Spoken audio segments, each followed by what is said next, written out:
Iain from RTO here, and welcome to Retro Ranking. Now, this week is a little bit different.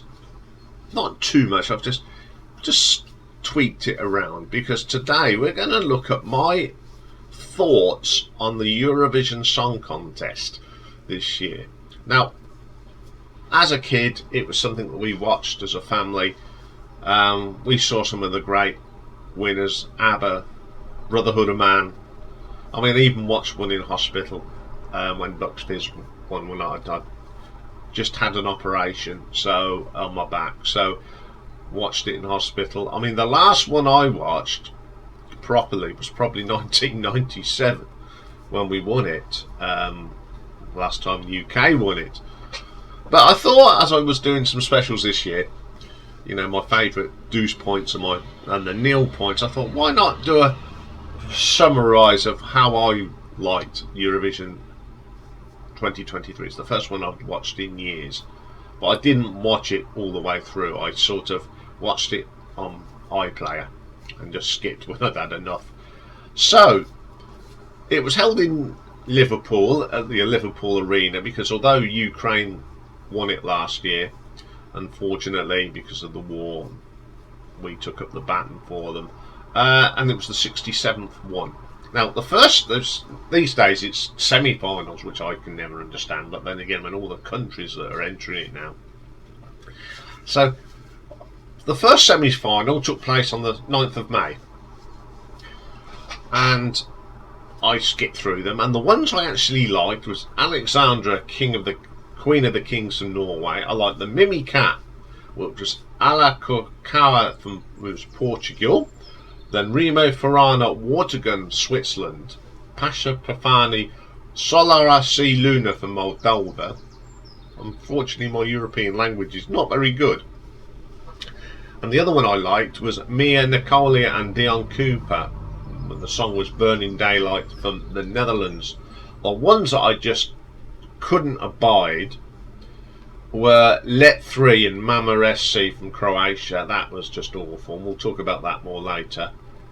Noah Creole Unicorn. Now, that's representing Israel. Sorry, Naomi. And Dees.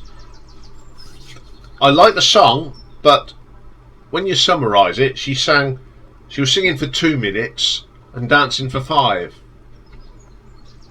Yeah, Luke Black, Samo Mia Spava Serbia. I didn't like that either.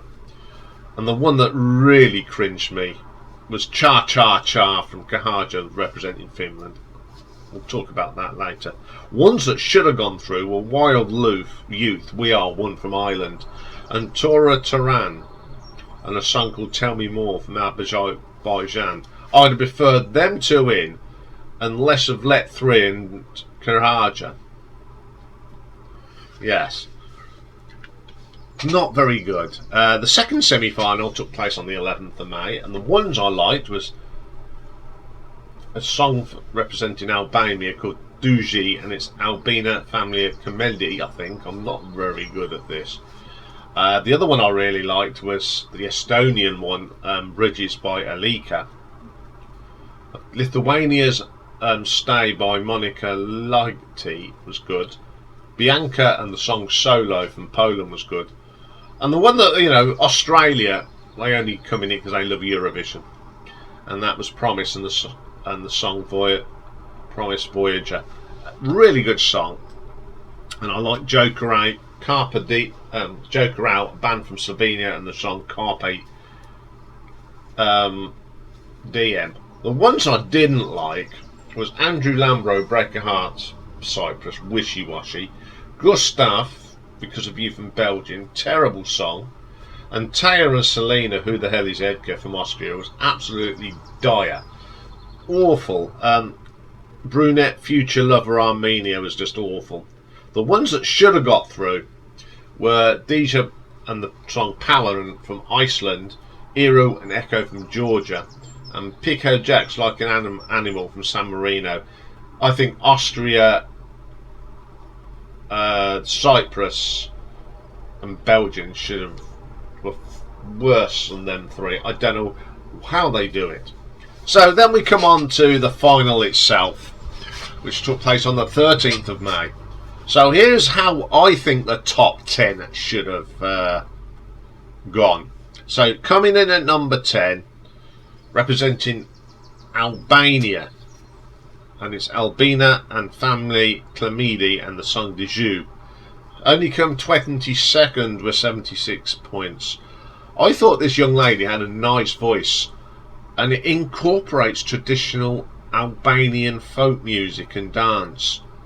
I don't think people get this cultural thing. I do. When I ever travel, I like to find out about their music and their culture. There were certainly better. There were songs that finished higher than this that were total garbage, but I really like that. It's a really nice song. Okay, number 9 for me was representing Poland, and it's Bianca and the song Solo. Finished 19th with 93 points. It's a typical sort of old style Eurovision song. Catchy tune, great chorus, and should have done a lot better in my opinion. Okay, number 8. This is the winner, Swin from Sweden, Loreen and Tattoo, 583 points. Good song, but certainly not a winner. So I'm going to do the conspiracy theory. I know this is fixed sometimes, and I think they wanted it in Sweden that next year because it's 50 years since ABBA won. It's only one reason. It was an okay song, but they were far better, in my opinion. She's a good singer, but it was all about the dance again. It's not about singing it now. It's all about the dance and performance. Yeah, it's okay. I mean, it got into my top 10, but I wouldn't say it was the best thing I'd ever heard. Number 7. Now, this is from Chechnya, or what we used to call the Czech Republic. And it come 10th with 129 points. And it's My Sister's Crown by Vesna. It's very modern, it's dancey, but what I liked about this, these girls could sing and they could rap, and you could understand what they was. Okay, it was very clear, very catchy. I quite liked it actually. For me, for like modern music, it's quite bizarre, but there you go. Okay, number 6 for me was from Lithuania, and Monica Lighty and Stay. Finished 11th with 127. Again, it's a typical Eurovision song. Got a catchy tune.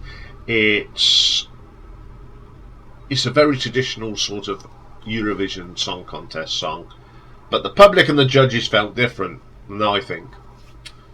But I quite like that track. Okay, coming in at number 5. This was a song that represented Estonia, and it's Alika and Bridges. Finished 8th with 168 points. Lovely song.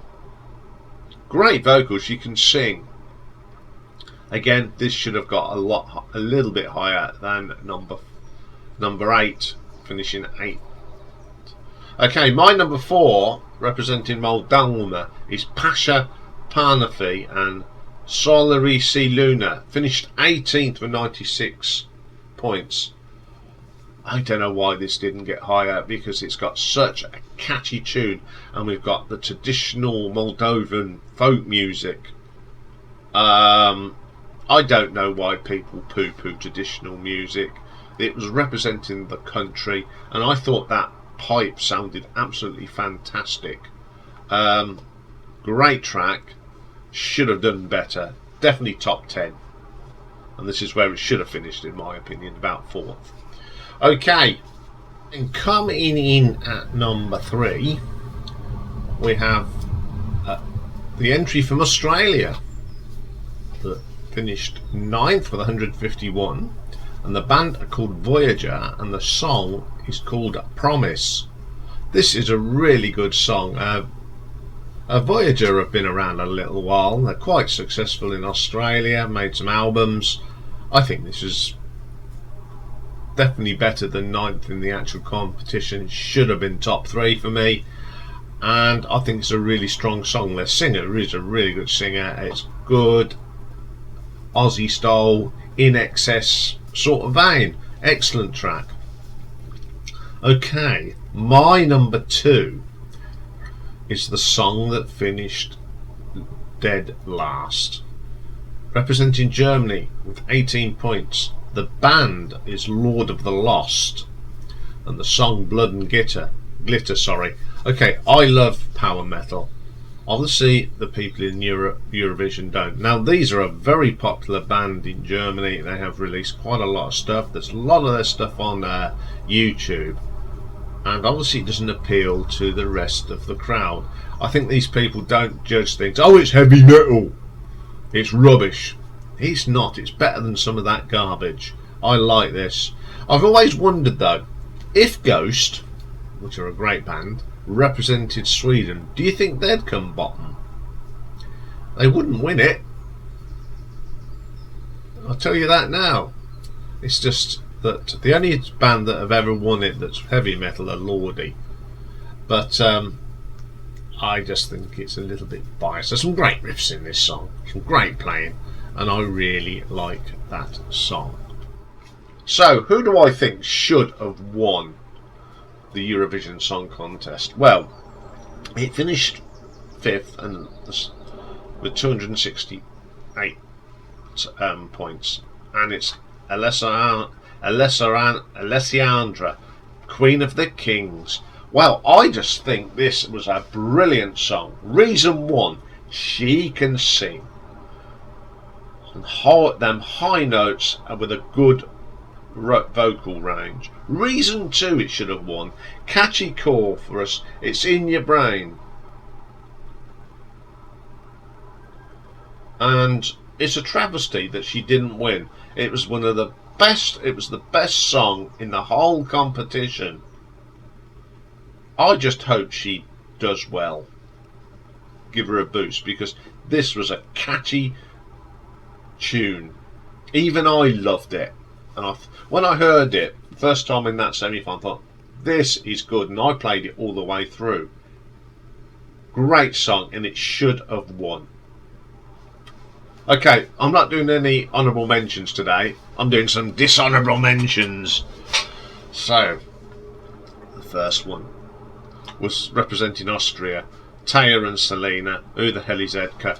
This finished 15th with 120, and absolutely right. What the hell was this garbage? How did it get in the final? Who would vote for this nonsense? It was terrible. They couldn't sing. It was just all about prancing about and miming, because it's just a karaoke now, isn't it? So that's what it says. Now, next dishonourable mention, representing Croatia, and that's Let 3 in the song Mama or SC. This should have been. This finished 13th. Definitely bottom 3. It's crap. They looked hideous. I thought they were a poor man's Village People in my mind. It was just absolute garbage. But the Europeans love it, and I'm not going to go into why I think they love it. But it was just rubbish. Okay. Now this one, how the hell this rubbish finished second with 526 points? Finland, Kaja and Cha Cha Cha. Can't sing, just dancing, going Cha Cha Cha. Rubbish. Absolute rubbish. Should have finished bottom. It was, well, second from bottom. It was bottom place to me is between Croatia and Finland. Absolute garbage. Oh dear. Anyway, what did I think of our entry, which was from May Muller? I Wrote a Song. mixed about this. I don't think it deserved to finish second from the bottom, because there were far worse songs on the night there. But what really got me, and it's the only time I'll ever mention anything sort of politically or thing, this is a young lady representing the United Kingdom who can't stand the country. How hypocritical is that? Doesn't like the country but will represent us at the Eurovision Song Contest. Hypocritical or what? So there we go. There's my take on the Eurovision. Totally different from what the so-called professionals, and God bless them, the public. It was just a bit of fun, a bit different, and no, I'm not going to be doing it next year. Anyway, that's all for today. I hope you enjoyed this. It's just a different look at the Eurovision Song Contest. Tomorrow is a sort of a marathon day. It's part 2 of the James Bond soundtracks, where we go from 12 to 1. And I've also thrown in the David Arnold James Bond project as a little extra, because there's some really good versions of Bond music on that. So that's all for tomorrow. Have a good day. It's going to be a hot one here in the UK. Stay cool, look after your pets, and I'll see you tomorrow. Have a great day, everyone. Bye.